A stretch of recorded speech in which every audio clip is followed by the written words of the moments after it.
Here we go now. Red Sox and the Astros, 4-game series at Minute Maid today. Roof open now, close later, which I never understand, as we take a conversation with our good buddy Steve Phillips. He, of course, is part of the fabric here at the network. Steve, welcome. First off, try to explain to me how they overturn that play at the plate. There's not, you got to have concrete evidence that it was a bad call. Where is there concrete evidence on that play at the plate, 8th inning at Yankee Stadium yesterday? Let me hear.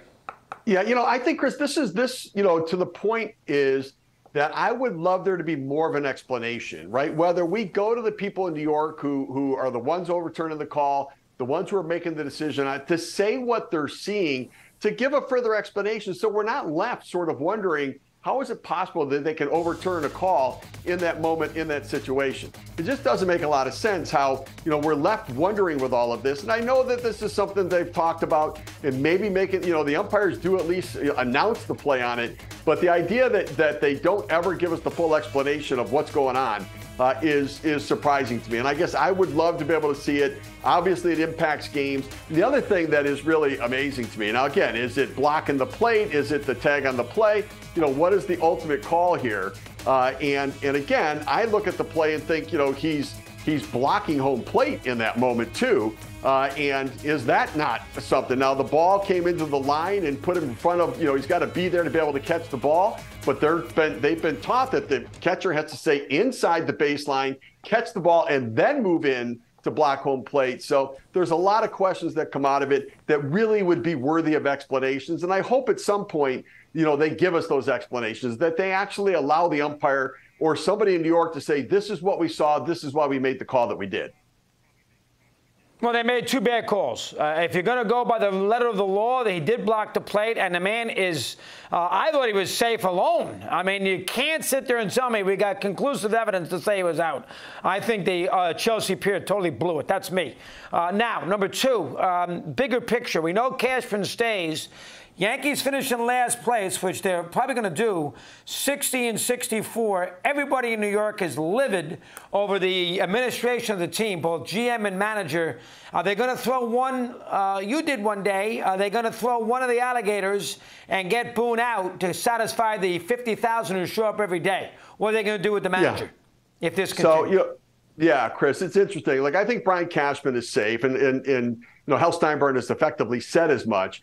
And I think that right now, I would say Aaron Boone is probably safe. Now, if this becomes a complete free fall, where it becomes completely out of control and they can't stop it, then at some point, maybe Aaron Boone is vulnerable in this. Now, I don't think they have a managerial problem. I think their roster's not right. They've got older guys that are injured, they're underperforming, and so I don't put it on Aaron Boone. But you know how this goes, right? And it's not just about, is he doing his job? It's about, how do we sell hope to our fans for next year? What are we going to do to get them to believe that it's going to be different? Because if you bring out the same general manager, the same manager, and much of the same players, then what is the reason for me as a fan to say, oh, I think it's going to be so much better next year? You've got to have a reason. And sometimes, unfortunately, unfairly sometimes too, the manager is the one that pays the price for that. So I think right now he'll probably survive. But I think that is subject to change based upon how the next month and a half go. Yeah, fair. Good job. I think, listen, I'm not saying he deserves to be fired, but they're going to have to throw one of the alligators. That's all there is to it. That fan base who shows up, they got the highest attendance in the American League. They're going to have to throw them a bone. We'll see what they do there. All right, Dodgers or Braves. Watch the Dodgers on Saturday. I mean, they got big pitching, very resourceful. They're unbelievably hot. We know how good Atlanta is. They're by far the two best teams in the NL. It's not even close. I would be shocked. Remember, they both lost last year in the divisional round, which is not going to happen again. I would be shocked if we're not looking at those two as an NLCS opponents. And if that is the case, Atlanta home field, who wins? Yeah, I think Atlanta's the best team in the National League. I do. I think they're actually much better than the Dodgers. I mean, the records are, getting closer because the Dodgers are on such a hot streak. But I think Atlanta is really the class of the National League. And you're right, the Dodgers are right now the second best team. Now, I could see the Phillies certainly matching up with the Dodgers in a series and beating them. I think it's possible. I don't know necessarily that they could beat the Braves, but I think they could match up there.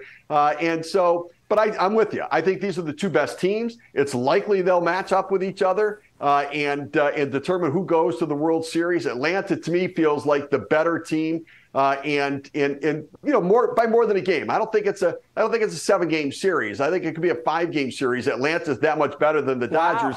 But the Dodgers are playing some great baseball right now. And Atlanta does go to L.A. for a 4-game series first couple days of September, which would be interesting. All right, Seattle has a little experience, Stephen. Last year they won a series, and they could have really scared Houston, and they got swept. They are playing great. 2 years ago, they won 90 games. Can you make a case right now, as a big baseball analyst as you are, that Seattle could represent the American League in the World Series? Can you make a case for that? I mean, I'd have to make a case that the offense would lead the way. I like some of the young pitchers they have. They lost Emerson Hancock after 2 innings yesterday to a shoulder strain. Be interesting to see whether he comes back. But, they've got their offense. Julio Rodriguez is like tearing it up right now. It's 17 hits in a 4-game span. Nobody's done that. He's been absolutely on fire. And so, they're starting to believe, and that's rubbing off on everybody else in the lineup. His success is giving confidence to everyone else. His, traffic on the bases is making it easier for everybody else to hit. You can make a case that they're going to get hot at the right time, although it's early, right? There's still, 6 weeks left, and it's early to peak, but they're peaking right now. They're making their push, and here's the thing. They're a half game behind Houston right now. They're ahead of the Blue Jays. They could push all the way up to the second wild card spot. The Astros could be the team that falls out of this thing. They get swept by the Mariners over the weekend. They've got the Red Sox coming into town. They just swept over the weekend against the Yankees. And so momentum is there. And the Blue Jays are a well-rounded team. I think the best of the 3 teams. They're better than Boston. They're better than Seattle. I don't think they're quite as good as Houston. But I don't know it's going to come down to the best team winning. It's going to come down to the team that's hot at the end of the season. Tough thing for the Blue Jays. They don't play well against the American League East. They end up with a bunch of games against the East, the Orioles particularly. I think that Seattle right now feels like they can beat anybody, and that could prove to be a big difference maker. I still think Houston gets in. I'm going to still stick with Toronto getting in, but I'm not going to be shocked if Seattle makes a run. I don't think Boston has what it takes to get in, though. I agree with you on that. Now, remember, Seattle plays the A's twice. And they also, now Blue Jays played Oakland too, but Seattle plays the A's twice and Kansas City, and they finish up at home. And they also got 6 games at Texas. So, and they're not out of the divisional race yet, while Toronto is out of the American League East race. That will be interesting. Will Minnesota, well, let me ask you this one. You and I have discussed this before. I think it needs to be changed. Because you got to protect the second best team if it don't win a division. Minnesota, you'd rather be 6th in the American League. Why would you want to be 5th and play whomever you might play, like say Tampa or even Seattle? Be 6th, get the Twins, who never win in the postseason. They're an atrocious postseason team, and they're going to win 84, 85 games. And if you're 6th, that's who you get. While if you're 5th, you play a far superior opponent.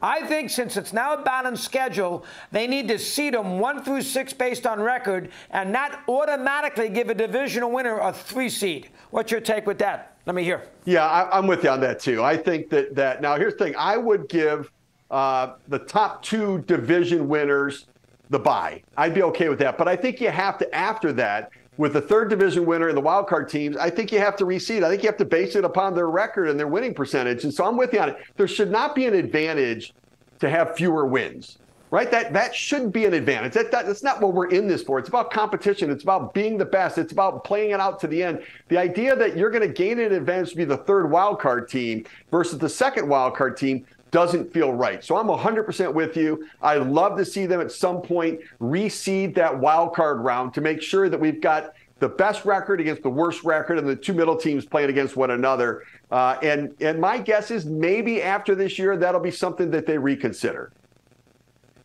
I have thoughts. All right. What manager in your eyes, and I know you don't like to do this on the network, but we need to do it. It's a sports show. What managers, Melvin, Boone, what managers are playing these last 35 games for their supper? Let me hear. Yeah, so look, I think that I don't know what's going to happen in San Diego. I don't think they have a managerial problem. I think they've got a chemistry problem on the team there. But same thing, they've got players locked up for the long term. They've got guys signed through multiple guys through 2034, 2035. Darvish through 2029, Cronenworth through 2031. They can't change their roster. And so they're going to have to find something to change to make it better. And look, Bob Melvin's a good manager. He's had great success, been manager of the year multiple times. But he's not impacting this team. So I guess he's somebody that could at least be on a hot seat, not knowing what's going to happen with A.J. Preller. If he feels pressure that it's either going to be the manager or him, what does he do with that? I think there's something there. Otherwise, I don't know there's going to be a lot of other managers. Buck Showalter's not going anywhere. We talked about Aaron Boone potentially, what's going to happen there. Kansas City got a new manager last year. We know Detroit, A.J. Hinch isn't going anywhere. And so, I think the only other guy for me would be Oliver Marmol in St. Louis.